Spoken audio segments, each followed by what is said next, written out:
Just as soon as I get over the shock. I was expecting a broom. My broom is getting a lube job. This is a loader.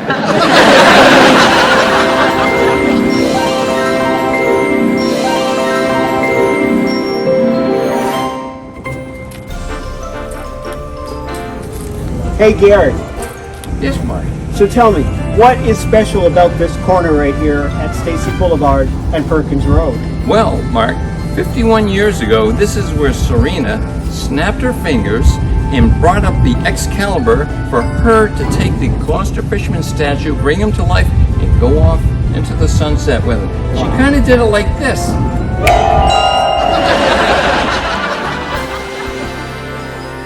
Hi, we're at the Fisherman's Memorial here in beautiful Gloucester, Massachusetts, and welcome to Twitch Talk.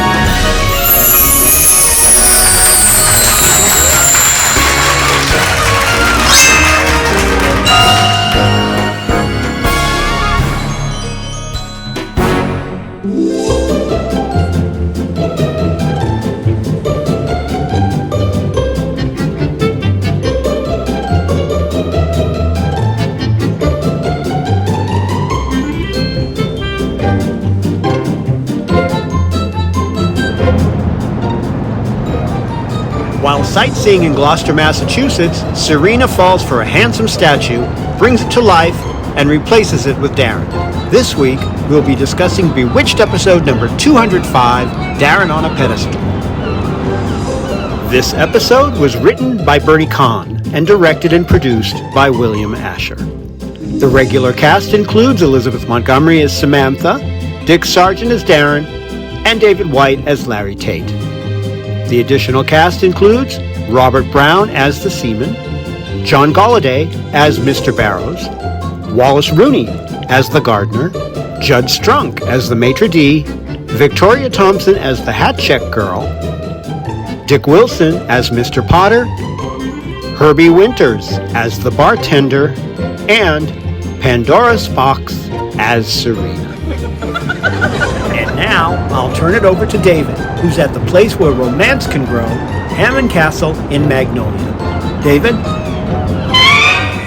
Thanks, Mark. Hi, I'm David Pierce, author of the Bewitched history book, which is available now at bearmanormedia.com and amazon.com. Darrin on a Pedestal is the 5th episode of the 7th season and the 205th episode of the series overall.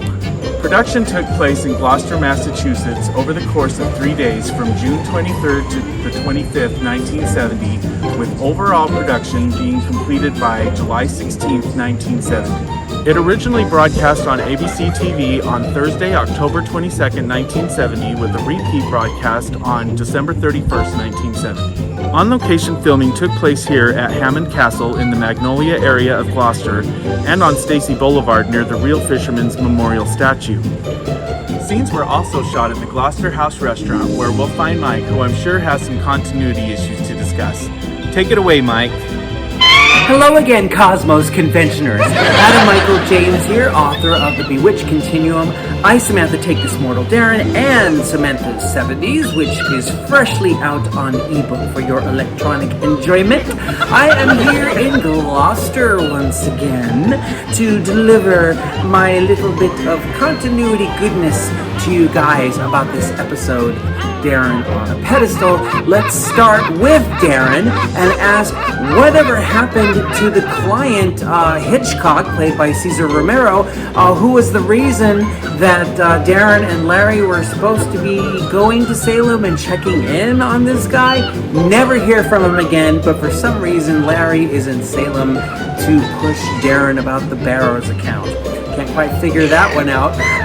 Also, I noticed that when Darrin is portrayed as the statue, Dick Sargent in particular, it's a freeze frame. Now that's kind of too bad. I wonder what happened there, because clearly Dick Sargent was put in the makeup but for whatever reason, something to do with the location shoot, I assume, you couldn't get him, you couldn't get a live shot of that, just a still. That was too bad.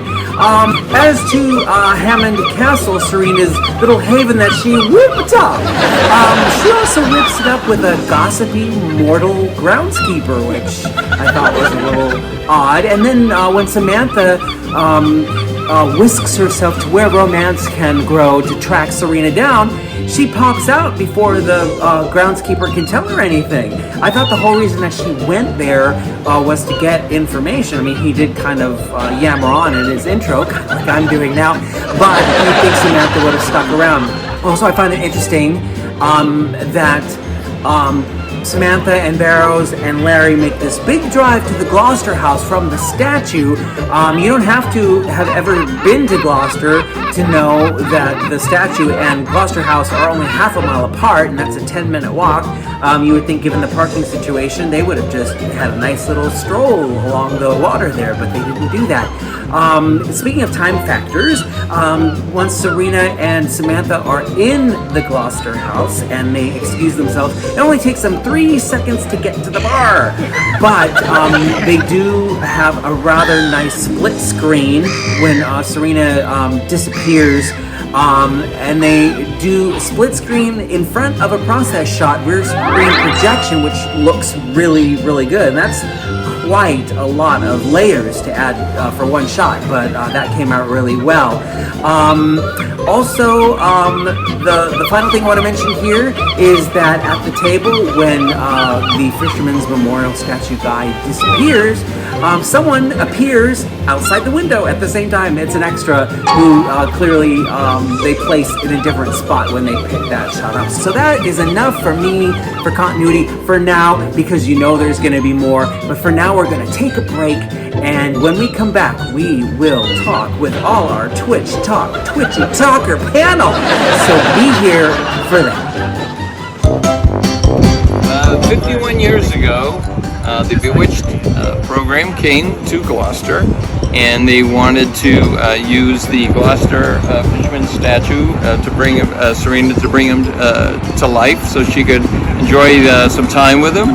And they needed to put Dick Sargent back up there, and that's where I came in as his photo double. And they staged it down there at that other granite pedestal down the end, and they scaled it to Dick Sargent's height, about 6'3". That's why they needed somebody, like that for stand-in and to bronze up the statue. So I brought this wheel along here that I sleep with every night, just in remembrance. Anyway, it was a great memory, and it's so wonderful to have the fanfare group here, for this wonderful weekend.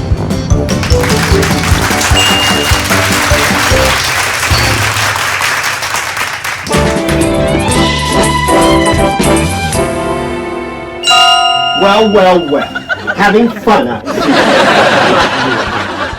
Look at you sitting there like a watched pot.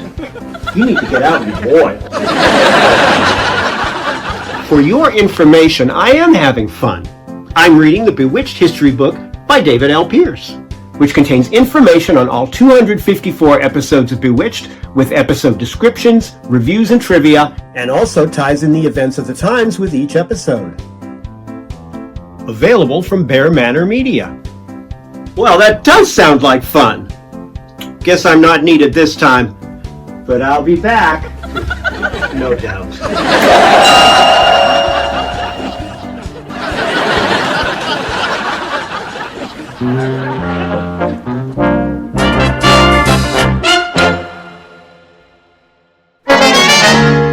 All right, well, welcome back to Twitch Talk. And David and Mike and I, we all just popped back from Gloucester to join our Twitch Talker panel. So let's introduce everyone. Susan is here. Let's say hello to Susan. And June is here. And Anna is here. Miss Anna! Miss Anna! And last but not least, Taylor is here. Yay! So tonight we're going to be talking about episode number 205, Darrin on a Pedestal. So we're going to go through and we're going to give our comments. If you noticed any bloopers or just anything that happens to come to mind about the episode. And then when you're done, give your rating. You will rate it from 1 to 4 stars. And then at the very end, we'll go back, we'll average out the ratings and give the overall rating for this episode. So we're going to go ahead and start with Susan. Okay. All right. Well, this episode was fun. It wasn't groundbreaking or anything, but it was fun. The first thing I noticed about this episode was this. I've been to the Hawthorne Hotel, and I don't remember it having an ocean view, but that's what we see when we look out their window. There's a picture of a bay. So I thought that was a little strange. I also thought it was strange that they had valet parking apparently at the Gloucester House restaurant, because Larry just pulls right up in the front and leaves his car and runs off. And I assume somebody's going to park it for him. I think he's assuming somebody's going to park it. One thing that always really strikes me when I watch this episode are those white shoes of Darrin's. I just can't get over them. That is the weirdest thing. I mean, he's so conservative in his dress all the time, and to see him with those white shoes is just really startling. I thought Mr. Potter really gets around. And I thought at first when I saw him, I thought, is that Mr. Potter again? Is he like drunk in every part of Massachusetts? And he says, y'all correct me, I think I may be wrong, but he says his name is John Paul Potter. Is it the third? Yeah. Okay. I thought that was hilarious. I think that's... Oh, and it's weird to me that Samantha talks about the slogan at the end as though it's Darrin's. I mean, she does it several times. And, you know, Darrin, I think your first slogan was the best. Well, that was actually your slogan, Samantha. So anyway, all that said, it has some cute little moments, and I like to see Darrin a statue again, as we've seen him before, but all in all, it's just kind of a thin plot. I'm going to say 2.5.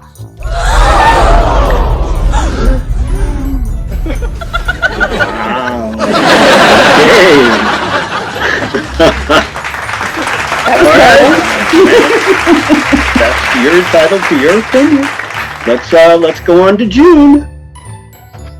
Well, I actually really had a fun time with this episode, especially being in Salem, seeing all the spots where they filmed, all the different segments were filmed. That was so much fun. Also seeing the Excalibur in person, the car, that was amazing and just really cool. I thought it was really cute that the Fisherman's Memorial Man didn't want to have anything to do with water and had the aching back for holding that pose for so long. It's kind of cute. And also, too, shouldn't Darrin have learned by now not to threaten Serena? I mean, seriously, shouldn't he have learned by now not to say "or else"? Anyway.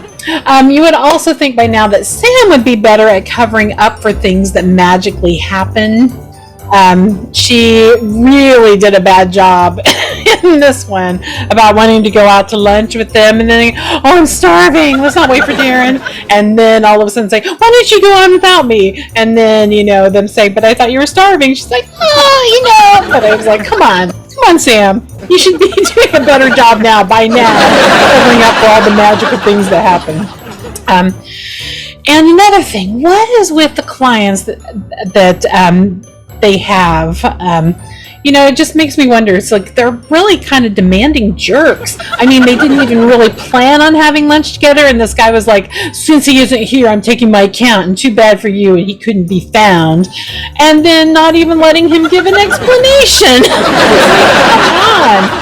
But anyway, I enjoyed it and really enjoyed meeting Gary Richard.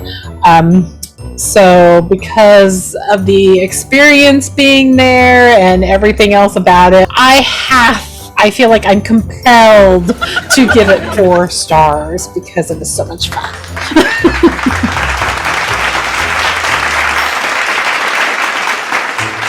right. So let's move on to Anna. Okay. I do have some similar thoughts to Susan. I feel like this episode is kind of missing or thin. Other than the scenery, I don't feel like it has anything to do with Salem. It's kind of disappointing to me when Samantha gets this message to go to the Witches' Council and then you don't see the witches. It's kind of a strange device. This is an episode where I think Larry Tate has really become a stalker. I was trying to remember, how did he even wind up in Salem? And, pre-caller ID or anything, they know it's Larry on the phone. And so, again, Darrin really... He really blows it here. At first he seemed kind of accepting that there was a Witches' Council meeting, but then what does he think is going to happen with Serena? I love the cars in this episode, and I just really love the filmmaking. I mean, the water and where Serena and the fish guy go to the garden or whatever it is, it's just gorgeous. And so I feel like it gave the Bewitched creators a real chance to have some fun doing different things. It's another episode with a lot of sort of racy things. I mean, Bewitched is growing up, something about they got stoned and all the little sexy innuendos there. I feel like we need to get some sort of count of how many account ideas Sam comes up with, because it really kind of piles up where Darrin is just blank and she suddenly explains everything and comes up with a great account idea. Yeah, this has some good lines, but it's just not there for me, so I'm going to give this episode a 2.5.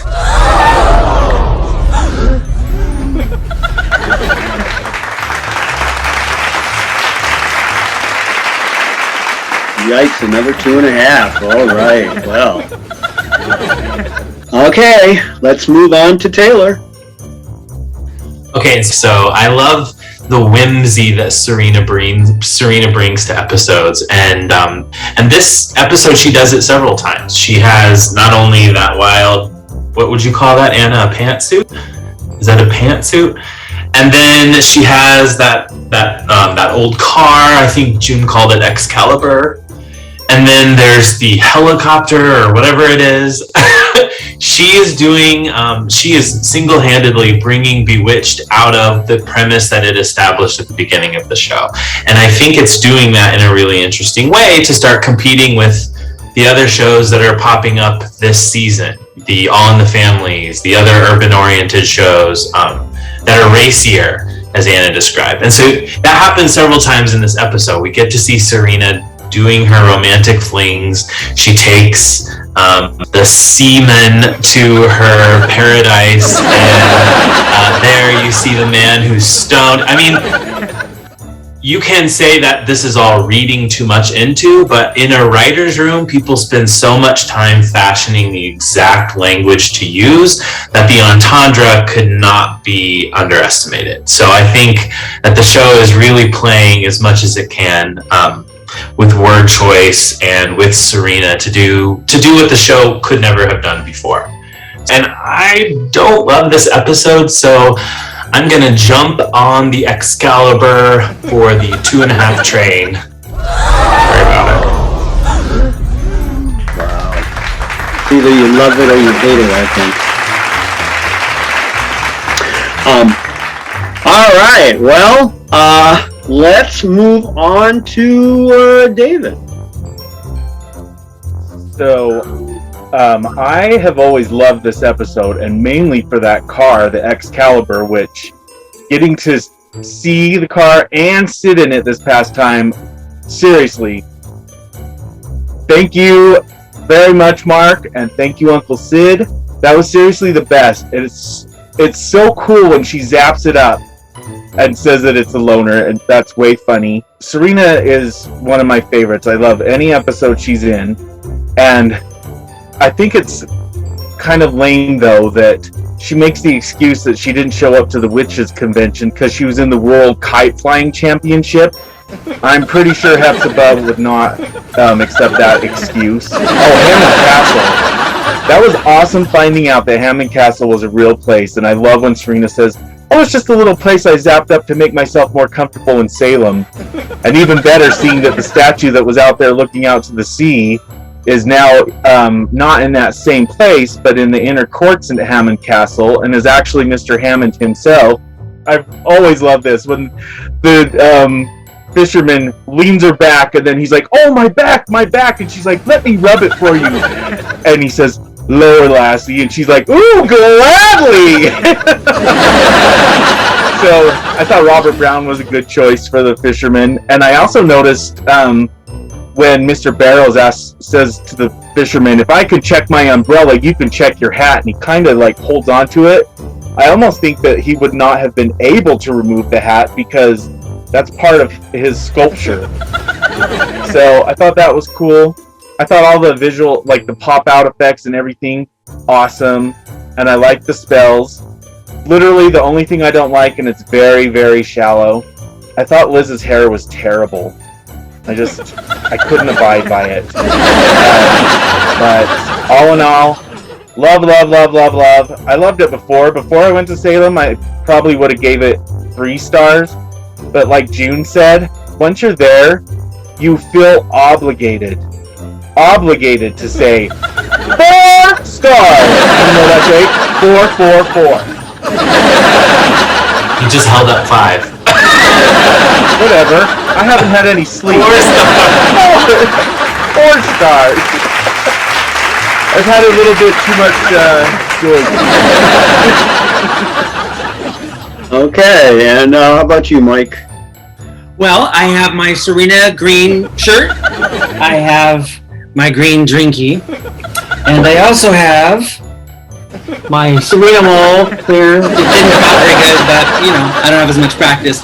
I'm sorry I was a few days late for the convention, Sammy. No, you weren't. You weren't late. You were there on the very first night, helping Samantha to turn Newton back from a bed warmer. So maybe Serena popped out after that and didn't attend the convention. I don't know, but I feel like something was shot out of order there. I love the statue, but I have a couple of comments. For one thing, Serena must have really awesome eyesight because she sees this statue from the back in a moving car from hundreds of feet away and is able to say, stop the car! Ooh, he's hot! It's like, boy, you had your carrots today, didn't you? Because I don't know how she could possibly have seen that. Then once she materializes him and he goes, it's been 50 years since I kissed a lassie. It's like, how could you kiss anybody? You're a statue! Also, outside the statue, when Samantha, Larry, and Barrows are there, and also at the end when Darrin and Serena and Samantha are there, if you listen really carefully, pretty much all of that dialogue is overdubbed. It's very good matching. I mean, but you can tell from the quality of the sound that it was done in the studio, and as I'm sure Mark will be able to attest, it's right there on the water. There's a lot of wind. The microphones are going to pick that up in a live thing, so you have to go back into the studio and redo it. Another thing, I really love the Salem theme that they use. It's just that they overdo it. The first time was awesome. The second time was good. The third time was like, okay, enough already. I haven't heard a theme overdone that much since that car thing in Supercar where they just played the hell out of that one. I do love this episode. I was in Salem a couple of years ago and got to stand in those spots, and I agree, it does really kind of flesh everything out for you. It's still a little on the weak side. Again, lots of spiffy dialogue and stuff, but Serena really steals the show in it, and because she does, I will give it 3 stars. Okay, well, I guess that's a little better than 2.5, at Okay, so it's my turn. I think this is a really fun episode. It doesn't have like a lot of substance to it. There's no like lesson to be learned or anything like that. It's just a fun episode, and this is actually really the first. The major thing that they filmed when they were there. They didn't even do the majority of the filming in Salem. They did it in Gloucester, and they were actually in Gloucester 3 days. Serena's outfit, interesting enough, this outfit actually ended up in the wardrobe department at Warner Brothers once Columbia moved onto the lot with Warner Brothers in 1972, because this outfit actually shows up in an episode of Alice, and Polly Holiday actually wears it as Flo. And Bill Asher directed many episodes of Alice, so it could have entirely been intentional on his part if he did that episode. I don't know. I'll have to find out. And the redubs, yeah, they did redub most of the dialogue at the statue because it's very noisy right there, and it would have picked up a lot of background noise because it's right on the street and it's right on the harbor, so it would have picked up noise from like everywhere. So they would have had to have gone back and redubbed those lines in the studio. Nobody mentioned that the Pedestal is actually a sewer pumping station that is like right there, like 100 yards from the real Fisherman's Memorial statue, and the pedestal of the real statue looks nothing like that. That is actually a sewer pumping station. The scenes with Samantha and Serena, the one with the helicopter, when they show them the wide shot of both of them, obviously it's Liz on one side and her stand-in Melody sitting in the helicopter, but you can't tell. A lot of times you can tell that it's not Elizabeth, but in this one she's got those sunglasses on and everything, it really kind of looks like it could be Elizabeth when it's actually Melody. So that one was really good. And the part that really bugs me is at the end, when they're at the statue and Samantha's wearing that colorful dress. When Serena's there and they cut to the back and you're actually seeing the back of Melody's head. It's like Liz's hair is like all messy, but Melody's is like all poofy, and it looks like they put like 6 cans of hairspray on it.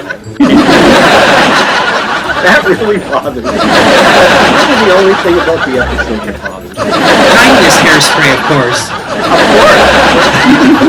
Roll it up. And just plain living. David mentioned about sitting in the Excalibur. Uncle Sid brought the Excalibur to Hammond Castle, and I got to ride in it from Hammond Castle to the Stacy Boulevard where the Fisherman's Memorial statue is located, and that was like one of the biggest thrills of my life. That was just amazing. And what was magical about that, Mark, is that Sid was actually able to park by the statue there because it was so busy that day. We drove. There were cars parked, lined up along the street, and we're driving up there, and there's one open space sitting there, and it was basically the same spot where they parked it on the episode, which was just amazing because it was right there near it wasn't right near the real statue, it was right next to the sewer pumping station, but it was basically the same spot where they parked it on the episode. And I'm like, Sid, it's meant to be. You got to pull in right here. And that was just incredible. So anyway, again, this is just a really fun episode. I've always enjoyed it, and I am going to give it 4 stars.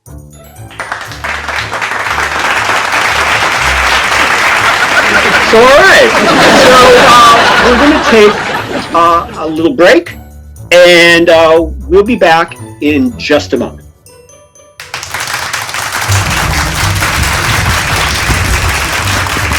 My name is Sid Tracy. I bought this car in 1966, brand new. I was driving around Marblehead and Salem, and the people from Bewitched saw it, and they asked me about using it for a episode that they were going to do in Salem and in Gloucester. And I said, well, what's the deal? They said, well, $100. And that was big bucks back in the 70s. And I said, well, I'm in the Merchant Marine, so I'm going to be out on a ship, but I can have my brother Rob take it. He was in high school. And they said, well, we'll pay him $50 a day. I said, $50 a day? He'd love that.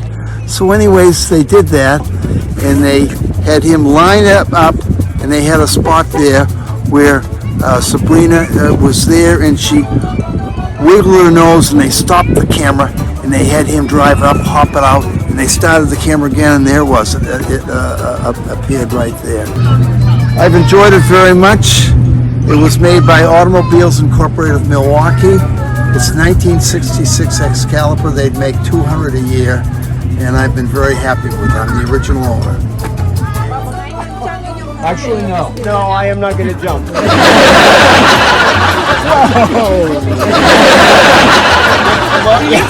Do you need some help?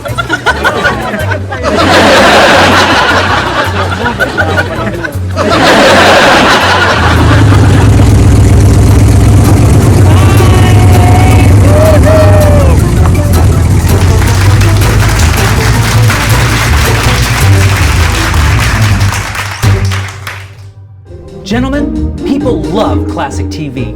And what's more classic than Bewitched? But in the 60s, audiences didn't demand the same level of continuity that we expect today. So how to make sense of 8 seasons of Bewitched? The Bewitched Continuum, the only book to compare and contrast all 254 episodes, along with witch illnesses, top 10s, and more. It's the ultimate linear guide. And the slogan? The Bewitched Continuum. Come feel the magic. Now available on Amazon.com.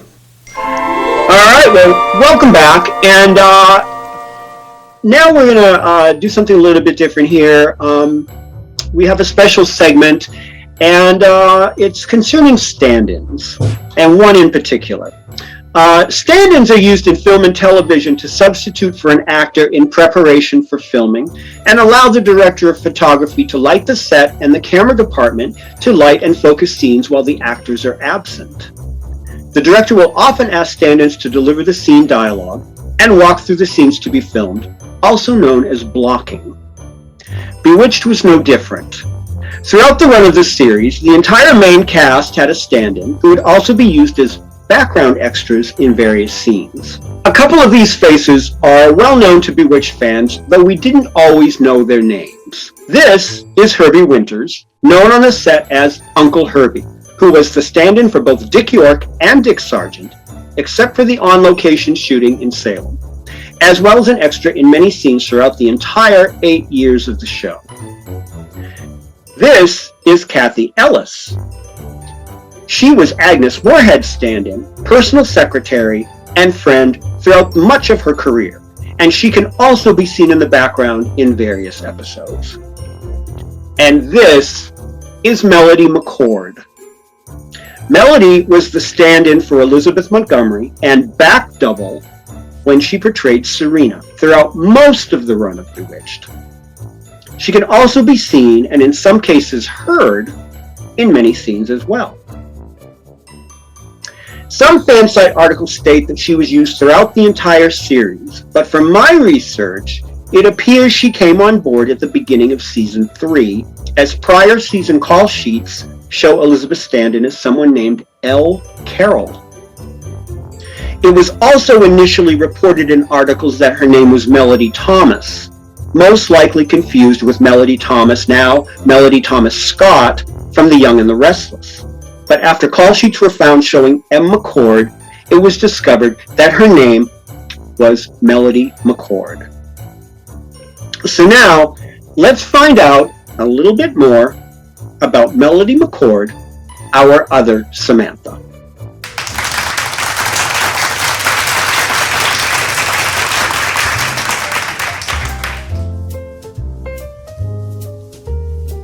Melody Joyce McCORD was born July 27, 1946, in Independence, Missouri. As a child, she, her parents, and older brother Jerry moved to Northridge, California, where she became interested in trick roping, a technique for spinning a lasso used in various acts. Becoming skilled at the practice, she was encouraged to approach Corriganville Movie Ranch. Corriganville Movie Ranch was owned by Western star Ray Crash Corrigan and was the backdrop for many Western motion pictures and TV shows beginning in the late 1930s. In the late 1940s, it was opened as a weekend amusement park. And in 1958, at age 12, Melody began working various jobs around the park, as well as performing her trick roping and appearing in scripted stunt shows.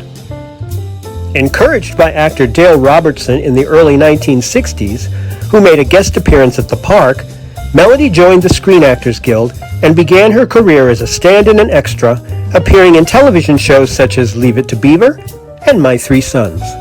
A beautiful young lady, Melody also became successful on the modeling and pageant circuit, winning many titles, and in January 1965, at 18 years of age, was named Miss Sepulveda by the Sepulveda Chamber of Commerce Board of Directors. That pageant was organized by none other than her old boss, Crash Corrigan, who was the honorary mayor of Sepulveda. Starting in 1966, at the beginning of season 3 of Bewitched, Melody began working as an extra and as Elizabeth Montgomery's stand-in, and did so throughout the rest of the series, and according to Bewitched director Richard Michaels, also worked on lighting. Melody's brother Jerry recalls that she enjoyed working on Bewitched very much, and that she and Elizabeth got along very well, so much so that she named her Shetland sheepdog Samantha. Following Bewitched, Melody continued to work as Elizabeth's stand-in for many of her television movies. She would also go on to work as a stand-in for Goldie Hawn in the films Protocol, Overboard, and Death Becomes Her. On the TV series Falcon Crest, starring Elizabeth Montgomery's longtime partner and eventually her fourth husband, Robert Foxworth, Melody appeared in scenes as a maid whose name was also Melody. Melody McCORD had many hobbies that she enjoyed in her free time, including shooting and fishing, and she was an avid skier. Sadly, Melody passed away at the young age of 58 on November 7th, 2004. The cause was congestive heart failure. She was laid to rest on November 12th, 2004, at Forest Lawn Memorial Park in the Hollywood Hills. According to her brother, Melody would like to be remembered as someone who enjoyed what she did, and for fans of Bewitched, she has certainly provided many magical moments that will continue to enchant us for decades to come.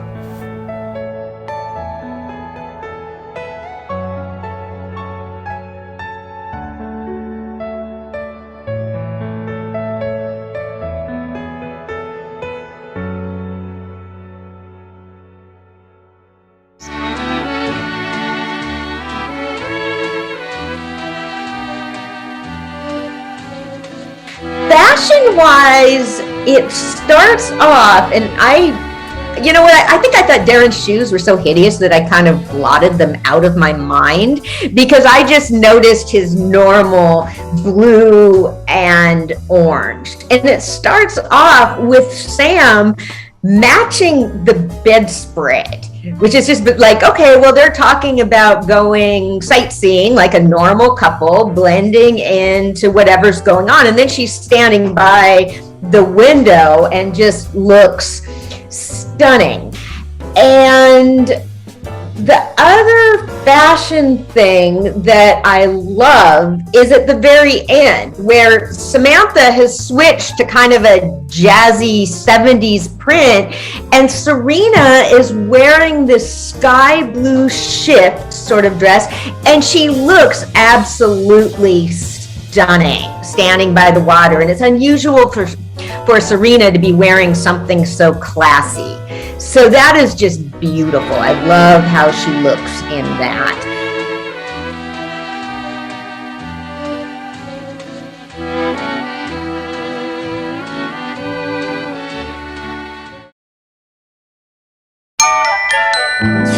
All right, well, welcome back. And now it's time to review the ratings and come up with the overall rating for episode number 205, Darrin on a Pedestal. So let's just review. Mike gave it 3 stars. David gave it 4 stars. Susan, 2.5 stars. June, 4 stars. Anna, 2.5 stars. Taylor, 2.5 stars. And I gave it 4 stars. So when we average this out, we come up with 3.2142857.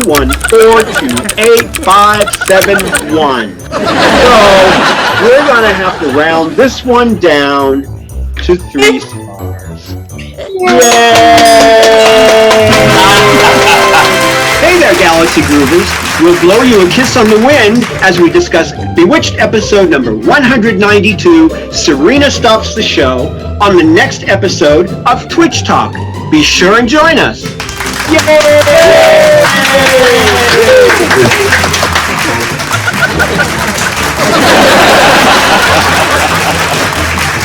All right. Well, I guess that does it for this episode of Twitch Talk. I want to thank Mike, Adam Michael James, David Pierce, Susan, June, Anna, and Taylor. We'll see you next time, and best Twitches, everyone. Cheers.